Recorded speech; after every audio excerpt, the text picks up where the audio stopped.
Assalamualaikum warahmatullahi wabarakatuh. Salam sejahtera untuk kita semua. Pada video kali ini saya akan mempresentasikan tugas 2 statistika untuk memenuhi nilai tersebut yang diampu oleh Ibu Sariningsih SSI MM.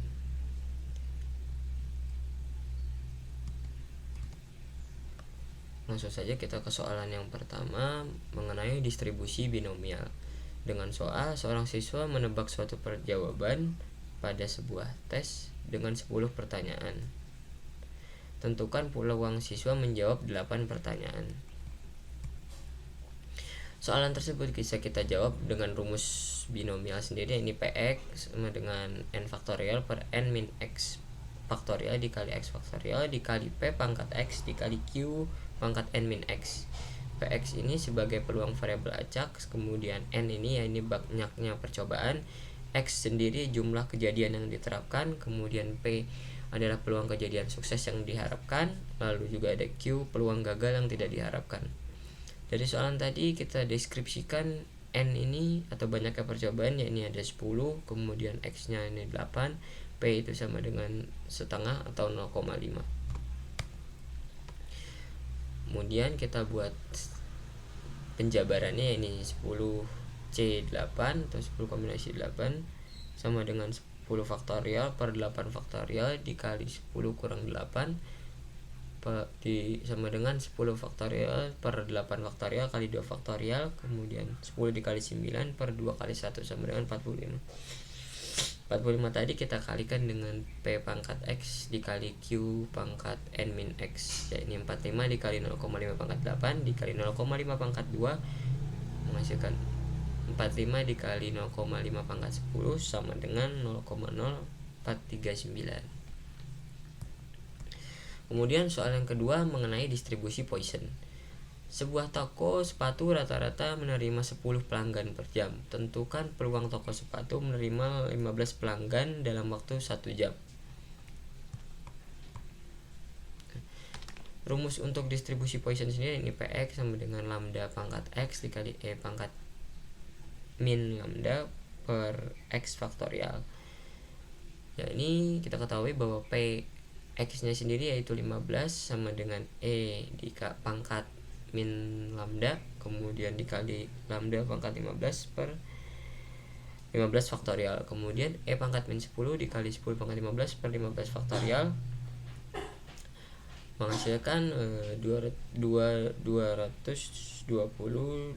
26 pangkat 26,5 dikali 1,000,000,000 atau 1 dikali 10 pangkat N10, 1 dikali 10 pangkat 10, kemudian per 130 76 74 36 8000 sama dengan 0,0168. Kemudian selanjutnya soal yang ketiga mengenai distribusi normal dengan soal sebagai berikut. Nilai ujian matematika siswa SMP di sebuah sekolah memiliki distribusi normal dengan min rata-rata yakni 275 dan standar deviasi yakni 10. Tentukan peluang siswa SMP mendapatkan nilai antara 80 dan 90 dengan rumus Z sama dengan X pangkat mu dibagi omega.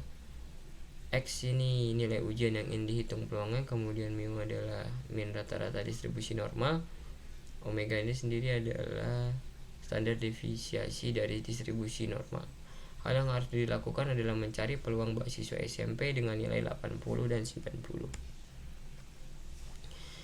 Kemudian kita tentukan dulu Z-nya karena ini ada mencari rentang dari 80 ke 90, yang ini pertama ada Z1 sama dengan 80 dikurang 75 dibagi 10 menghasilkan 0,5.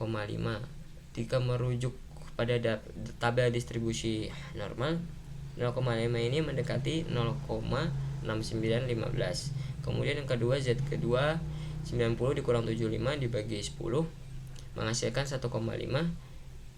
Jika mengacu pada tabel distribusi normal, 1,5 ini mendekati 0,9332. Kemudian Z1 dikurang Z2 0,9332 dikurang 0,69115 menghasilkan 0,2417. Kemudian yang terakhir mengenai regresi dan korelasi.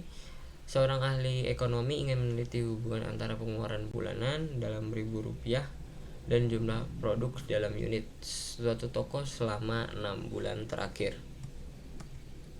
Nah, di sini ada tabelnya.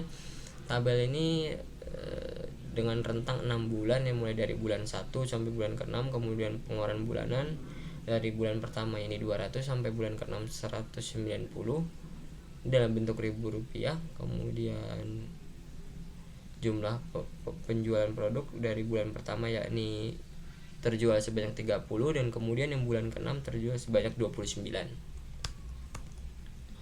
Selanjutnya yang pertama kita lakukan adalah untuk mencari slope serta juga menghitung koefisiensi slope, regresi dan konstanta atau intercept.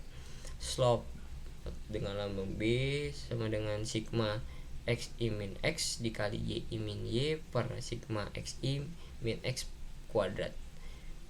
Untuk rumus untuk intercept sendiri yakni y min b dikali x, di mana xi ini adalah pengeluaran bulanan, kemudian yi adalah nilai jumlah penjualan produk, kemudian x nya adalah rata-rata pengeluaran bulanan, dan y sendiri adalah rata-rata jumlah penjualan produk.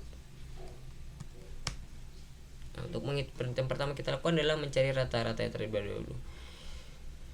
200 ditambah 180 ditambah 250 ditambah 220 ditambah 230 ditambah 190 per 6 menghasilkan 215.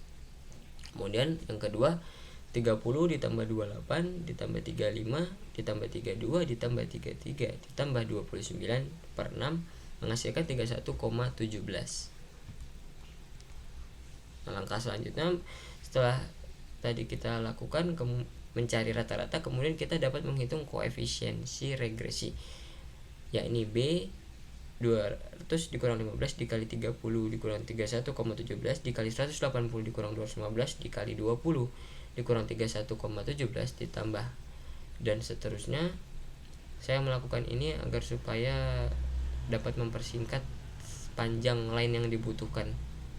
Kemudian ditambah 190 dikurang 15 dikali 29 dikurang 31,17 per 200 dikurang 215 kuadrat ditambah 180 dikurang 215 kuadrat ditambah dan seterusnya sampai 190 dikurang 215 kuadrat menghasilkan B sama dengan min 0,13. Kemudian selanjutnya menghitung konstanta. A sama dengan 31,17 dikurang min 0,13 dikali 215 menghasilkan 58,96.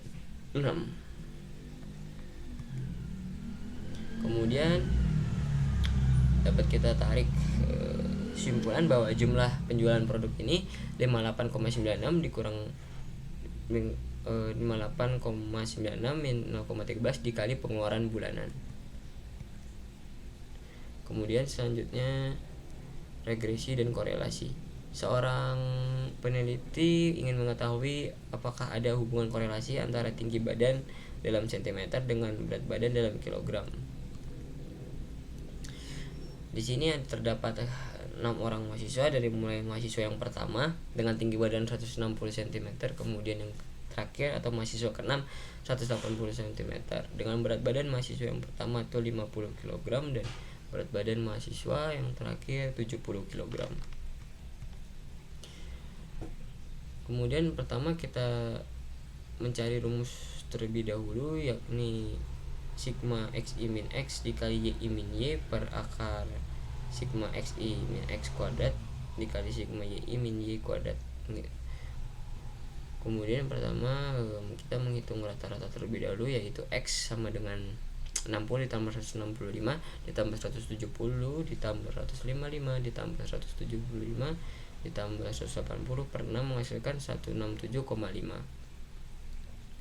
Kemudian y nya sendiri itu 50 ditambah 56 ditambah 60 ditambah 45 ditambah 65 ditambah 70 per 6 sama dengan 56,67. Kemudian korelasinya dapat kita tentukan yakni dengan penjabaran R sama dengan 160 dikurang 167,5 dikali 50 dikurang 56,67 dikali 165 dikurang 167,5 dikali 55 dikurang 56,67 ditambah dan seterusnya sampai 70 dikurang 56,67 per akar dari 160 min 67,5 kuadrat ditambah 165 dikurang 167,5 kuadrat ditambah dan seterusnya 180 dikurang 167,5 kuadrat dikali 50 dikurang 56,67 kuadrat ditambah dan seterusnya sampai 170 dikurang 56,67 kuadrat menghasilkan R sama dengan 0,930. Maka tingkat korelasinya adalah 0,930. Selesai. Demikian video presentasi dari saya, kurang lebihnya mohon maaf. Wassalamualaikum warahmatullahi wabarakatuh.